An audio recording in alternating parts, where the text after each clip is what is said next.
Hi friends, రీసెంట్గా Bharat New Zealand మధ్య జరిగినటువంటి రెండో టీ20 మ్యాచ్లో భారత్ 7 వికెట్ల తేడాతో గెలుపొందడం జరిగింది. మెయిన్గా ఈ మ్యాచ్లో ధనాధన్ ఇన్నింగ్స్తో 208 పరుగుల భారీ టార్గెట్ను కూడా కేవలం 15 ఓవర్ల 2 బంతుల్లోనే ఛేదించి అసలు భారత్ యొక్క అసలైన బ్యాటింగ్ ఇలా ఉంటుంది అని ప్రతి అభిమానికి నిరూపించారనే చెప్పాలి. మెయిన్గా ఒకానొక టైంలో ప్రారంభంలోనే ఇద్దరు ఓపెనర్లు చాలా తక్కువ స్కోర్లకి అవుట్ అయినప్పటికీ అలాంటి దశలో బ్యాటింగ్కు దిగినటువంటి ఇషాన్ కిషన్ ఆకాశమే హద్దుగా చెలరేగాడు. అసలు గతంలో టీ20లో స్థానమే చాలా గొప్ప అనుకున్న పరిస్థితి నుంచి అతడు ఏకంగా ఇప్పుడు ఇంత గొప్ప ఇన్నింగ్స్ ఆడడం నిజంగా అతడి కెరియర్లోనే ఇదే చాలా చాలా గొప్ప ఇన్నింగ్స్గా చెప్పాలి. ప్రధానంగా ఇటీవల సయ్యద్ ముస్తక్ అలీ టోర్నీలో ఇతడు ఆకాశమే హద్దుగా చెలరేగి మొట్టమొదటిసారిగా తమ టీంకు ట్రోఫీని అందించాడు. ప్రస్తుతం అలాంటి ఫామ్నే ఇప్పుడు ఈ టీ20 మ్యాచ్లో కూడా కనబర్చాడని చెప్పాలి.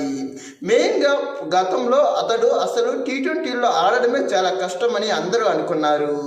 కానీ దేశవాళీలో అతడి యొక్క సత్తాను చూసినటువంటి సెలెక్టర్లు ఇప్పుడు ఏకంగా టీ20 వరల్డ్ కప్తో పాటు ఈ న్యూజిలాండ్ సిరీస్కి కూడా ఎంపిక చేశారు. తొలి మ్యాచ్లో అతడు తక్కువ స్కోర్కి వెనుదిరిగినప్పటికీ ఇప్పుడు మాత్రం చాలా గొప్ప ఇన్నింగ్స్ ఆడి న్యూజిలాండ్ బౌలర్లకు ముచ్చెమటలు పట్టించాడు. ఈ మ్యాచ్లో భారత్ చాలా సులభంగా గెలిచిందంటే అందుకు మెయిన్ రీజన్ ఇషాన్ కిషన్ బ్యాటింగే. ఒకానొక దశలో ఓపెనర్లు ఇద్దరూ అవుట్ అయ్యి భారత్ చాలా తీవ్రమైన కష్టాల్లో ఉన్న సమయంలో అతడు అంతటి ఉద్రిక్త పరిస్థితుల్లో కూడా అతడు ఆడినటువంటి సిక్సర్లు, ఫోర్లు అనేవి అభిమానులు అంత ఈజీగా మర్చిపోలేరు. ఇక అతడి యొక్క ఊపును ఆసరాగా చేసుకొని తర్వాత సూర్యకుమార్ యాదవ్ కూడా ఆకాశమే హద్దుగా చెలరేగి భారత్ విజయాన్ని ఎప్పుడో కన్ఫర్మ్ చేసేశారు. ప్రధానంగా వీళ్ళిద్దరి యొక్క దాటికి 15 ఓవర్ల 2 బాల్స్లోనే భారత్ 208 భారీ పరుగుల టార్గెట్ను కూడా ఛేదించేసింది.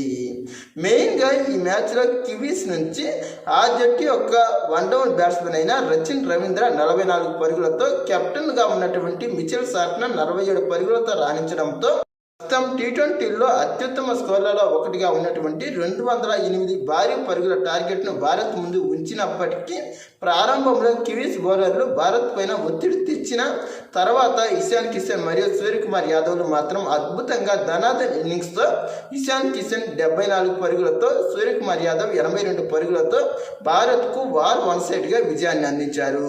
ఇక చివరిలో శివం దుబే కూడా 18 బంతులు ఎదుర్కొని 36 పరుగులు చేసి భారత్కు సులభమైన విజయం అందించడంలో తన వంతు పాత్ర పోషించాడు.